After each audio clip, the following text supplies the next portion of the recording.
Guys welcome. तो आज की इस वीडियो में हम बात करेंगे पास स्टेटमेंट के बारे में। तो पास स्टेटमेंट क्या करता है? पास स्टेटमेंट कुछ भी नहीं करता है। तो अगर पास स्टेटमेंट कुछ भी नहीं करता है तो हम उसे क्यों पढ़ रहे हैं? तो मैं आपको बताता हूँ। अगर मैं यहाँ पे एक वेरिएबल बनाऊँ x और x में वैल्यू असाइन करूँ 18 और मैं यहाँ पे एक कंडीशन लगाता हूँ if x is greater than equal to 18। Okay, तो मैं यहाँ पे प्रिंट करवा रहा हूँ यू आर 18 प्लस। और अब हम यहाँ पे एल्स स्टेटमेंट लगाते हैं।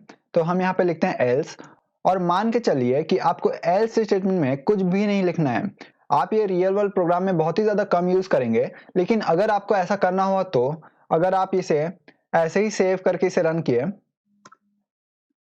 तो ये देखिए यहाँ पे एरर आएगी indentation error expected an indentation block. Okay, तो यहाँ पे ये एरर आ रही है। तो अगर हमें यहाँ पे कुछ भी नहीं लिखना है तो हम यूज करते हैं पास स्टेटमेंट। तो हम यहाँ पे अगर सिर्फ पास लिखे और आप यहाँ पे जैसे ही पास लिखेंगे यहाँ पे इसका कलर चेंज हो जाएगा। तो जिस भी चीज का अगर कलर चेंज होता है तो आप समझ के रखिए कि ये पाइथन में इनबिल्ट है और पाइथन इसे पहले से जानता है, तो इसे हम कीवर्ड बोलते हैं। और अब हम इसे सेव करके रन करें तो यहाँ पे कोई भी एरर नहीं आई है।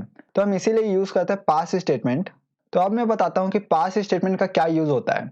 अगर हमें किसी भी ब्लॉक में, मैं ये बात नहीं कर रहा हूँ कि इफ ब्लॉक में या एल्स ब्लॉक में, आगे हम और भी कई सारे ब्लॉक पढ़ेंगे, ट्राई एक्सेप्ट ब्लॉक और कई सारे ब्लॉक्स पढ़ेंगे, और उस ब्लॉक में अगर आपको कुछ भी नहीं लिखना है तो आप लिखते हैं पास।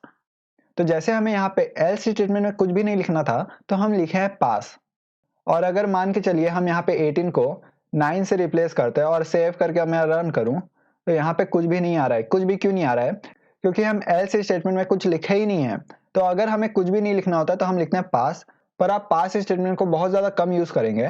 Thank you for watching this video and please like my video and subscribe to my channel for more quality content.